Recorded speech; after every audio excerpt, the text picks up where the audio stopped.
Good evening. It's been a little over a month since the city of Phoenix started issuing citations for drivers speeding past photo radar cameras. Thanks for joining us for 12 News at 10. I'm Mark Curtis. And I'm Kariba Devine. During the city's initial 30-day warning period, around 70,000 different events were captured showing drivers exceeding the speed limit. But the number of citations released since then is significantly lower. 12 News journalist Tiani Jadalang joins us live in Phoenix. She spoke with drivers and also an attorney about what to do if you get a citation in the mail. Tiani? Mark Caribe, officials say this camera off of 7th Street is one of the most popular at catching speeding drivers. Since March 25th, over 7,900 citations have been issued. But legal experts say before you pay that ticket, you may want to force the government to serve you first. A total of 17 of these photo safety cameras are spread across the city of Phoenix. The program is part of the city's Vision Zero commitment to eliminate traffic fatalities while supplementing enforcement efforts by the Phoenix Police Department. The city says more than 7,900 citations have been sent out since March 25th. And while some neighbors think they're helpful, we think they're fine. Technology is going to take all this over. Others have questions. If there are two cars going the same speed, are we pulling them both over? Are they both getting a citation? How is that determined? Then there comes the question of actually paying for the citation. I paid it just because I didn't want the hassle of not paying it and the fear of what might come with that. Neighbors raise the issue of receiving a citation when they weren't the driver, like if a relative is behind the wheel. In this case, they either ignored the citation in the mail or... And our kids, when they come here and they don't know where the cameras are and they get a ticket, invariably, I get it in the mail, and I'm like, you guys, this isn't me. And we do send it back saying it wasn't me because it wasn't me. Legal experts tell us when you first receive the citation, it may encourage neighbors to contact the court, pay a fine, or participate in driving school. But it's what's written in the fine print that is equally as important. The fine print says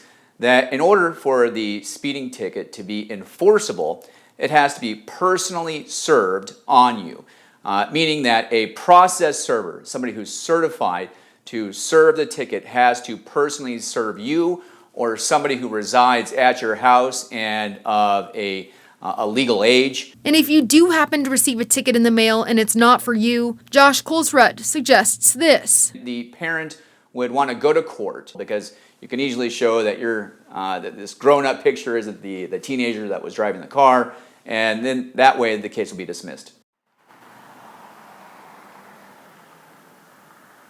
Now, while the city of Phoenix does have process servers, legal experts say they may want to focus on individuals who have several violations or those who have not responded to those violations. Live in Phoenix, I'm Tiani Jadalang, 12 News. Okay, Tiani, thanks. We have an update tonight on that brush fire that's been burning in the West Valley. Crews from multiple agencies continue to battle the Hazen fire, which has now burned more than 1,000 acres in Buckeye. Officials say the fire is 10% contained. No injuries or evacuation orders have been reported. The cause of the fire is still under investigation. The fight over the state budget will continue into the summer after Governor Katie Hobbs vetoed the Republican-backed plan today. It is the second time that she has vetoed their proposal. Hobbs called the budget unbalanced and reckless. The House will now not meet again until June 1st. The Senate will be off starting on May 11th and also through June the 1st. Legislators need to pass a budget and have it signed by Governor Hobbs by midnight on June 30th. I will continue to stand for students, and I stand by what I did for those students. A fiery school board meeting in Peoria ends with the removal of the school board president. It comes after comments Heather Rocks made publicly regarding the investigation into two teachers accused of having inappropriate relationships with students. It's a major shakeup for a district that has seen multiple controversies over the past few years. 12 News journalist Chase Golightly was there for the vote tonight. He is live in Peoria. And Chase, it was packed tonight. Mark, that's right. Every single seat was taken. Many people had to stand in the back of this special meeting to see what the board's decision would be. Now, Heather Rooks said multiple times that she was just using her First Amendment right as a parent, not as a governing board member, to express her concerns about the situation, wanting to hold those accountable. Other governing board members didn't agree with her, saying that she's still the president and her actions undermine the integrity of the district.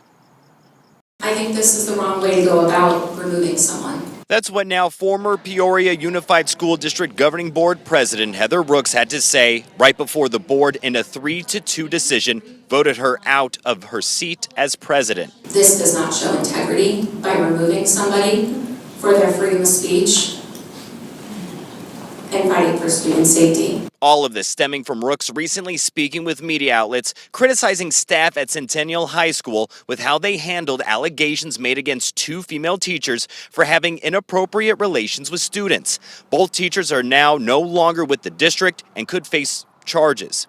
But Rooks believes administration did not follow mandatory reporting procedures. However, the school district superintendent recently defended Centennial's administration's actions, saying there was no indication that district officials failed to meet legal obligations for how they reported the allegations.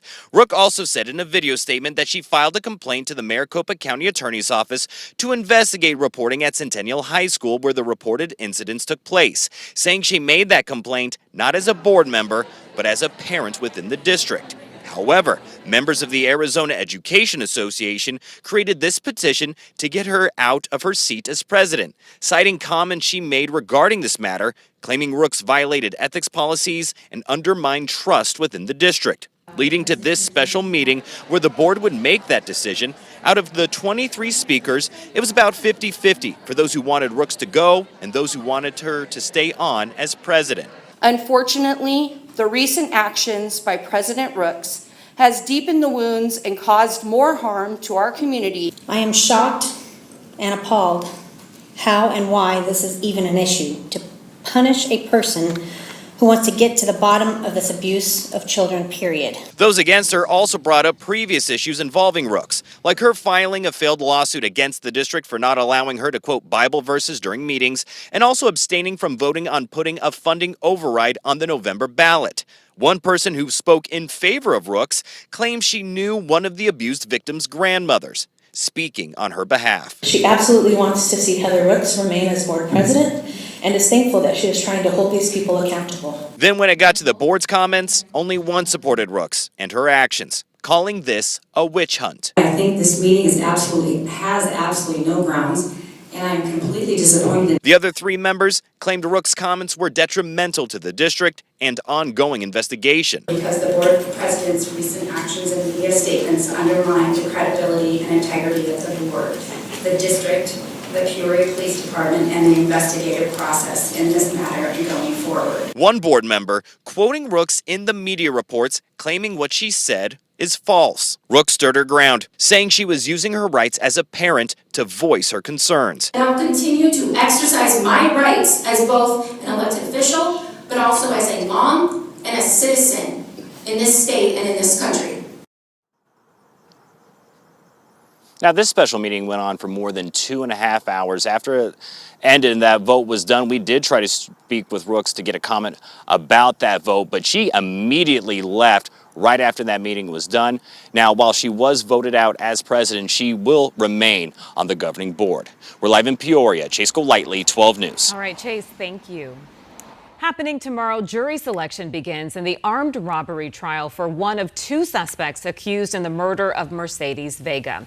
Vega's body was found in a burning car in Tonopah, just off I-10, back in 2023. Cujo Young, one of the 3 suspects accused in that murder, is also facing armed robbery charges for allegedly robbing Vega at gunpoint 2 years before the murder. Prosecutors believe that Young helped murder Vega to prevent her from testifying. A separate murder trial will be held at a later date.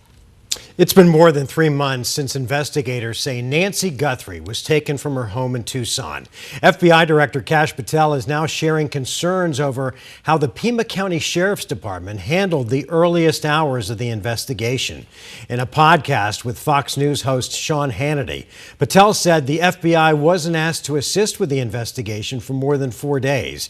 He also shared concerns over the decision to send DNA samples to a private lab in Florida. Again, we were saying, we'll process it. I launched hundreds of agents and intel staff to Phoenix and Tucson just for this case, just to be on standby. And they didn't want just you to there. do the canvassing. And we said, we'll take the DNA. And again, it's a state and local matter. So it's their call on where to send the DNA. We have Quantico, the best lab in the world. I had a fixed wing aircraft on the ground ready to move it immediately. What we can do is continue to offer support. We would have analyzed it within days and maybe gotten better information or more information. Our lab's just better than any other private lab out there. And we didn't get a chance to do that. In a statement responding to Patel's claim, the Pima County Sheriff's Department said in part, the FBI was promptly notified by both our department and the Guthrie family. Decisions regarding evidence processing were made on scene based on operational needs.